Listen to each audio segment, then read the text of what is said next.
Tiga partai Koalisi Perubahan menggelar pertemuan, salah satunya membahas hak angket. Sudah ada rekan kami Kevin Pakan di kantor DPP Partai Nasdem Jakarta. Selamat malam. Kevin, seperti apa hasil dari pertemuan ketiga partai koalisi?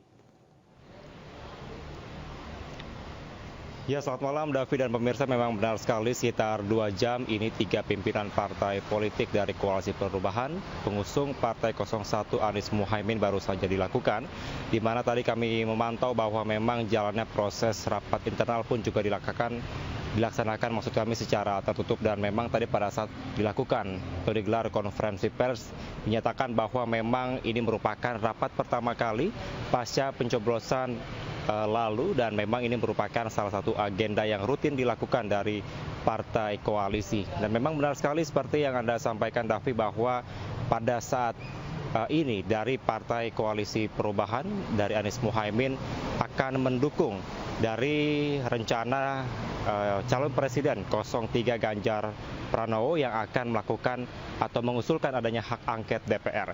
Tadi pun dari pihak Sekjen Partai Nasdem juga menyatakan bahwa ini merupakan salah satu langkah konkret dan juga langkah yang baik untuk bisa mengusut tuntas bila mana terjadi kecurangan pada pemilu 2024. Kemudian juga tadi dari Sekjen PKB menyatakan bahwa ini merupakan salah satu langkah.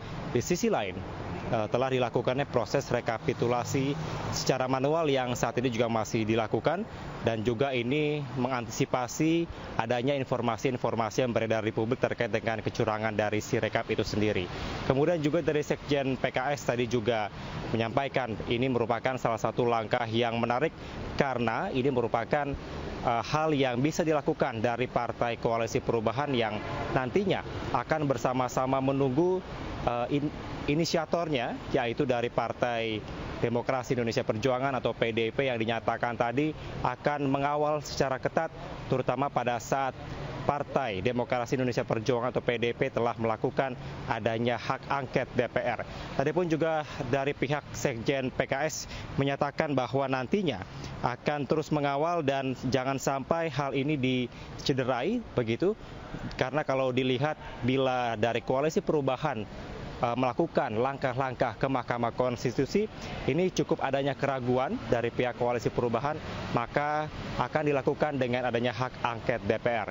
Untuk itu, Davi dan pemirsa, untuk mendengarkan secara lebih lengkap bagaimana tadi konferensi pers, terutama yang disampaikan langsung dari Sekjen PKS Abu Bakar Al-Hashmi yang disampaikan di gedung Nasdem Tower, Jakarta berikut ini.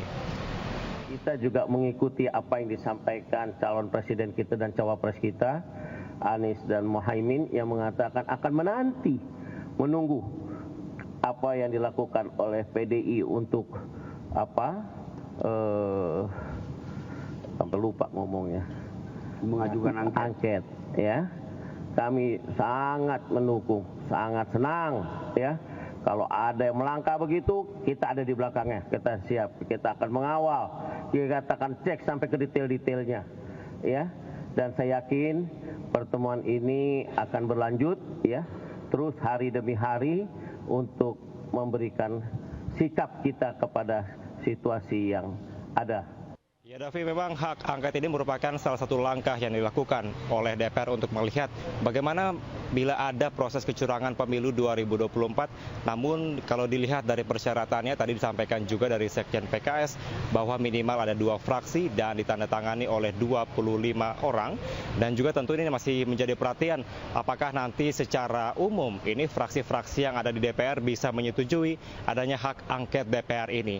Namun pun ada juga respon dari beberapa pihak yang cukup meragukan adanya hak angket DPR ini, mengingat kalau dilihat dari masa pemerintahan dari DPR dan juga pemerintah yang akan berakhir pada bulan Oktober mendatang, dan juga adanya lobi-lobi politik yang disampaikan atau dilakukan oleh para petinggi parpol pada saat ini. Tentunya, Davi, sampai dengan saat ini kami juga terus menunggu bagaimana nanti proses dari hak angket yang akan dilakukan, terutama dari paslon 03 Ganjar Pranowo. Davi. Baik, terima kasih Kevin Pakan melaporkan langsung dari kantor DPP Partai Nasdem Jakarta. Terima kasih Kevin, selamat bertugas kembali.